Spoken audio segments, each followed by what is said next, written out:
రోజులు పూజ చేసినందుకు బాపనింటి ఎల్లమ్మ అయింది. అమ్మవారికి ఒకవేళ ఆనాడు మునిరాజు ఉన్న గాని సచ్చాన పిల్లలు కానీ కత్తికి బాసింగం కట్టి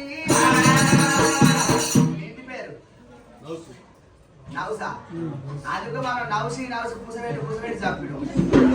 ఈ నౌసు వారి ఇంటి లోపల అమ్మవారి ఎల్లమ్మ మూడో కళ్యాణము.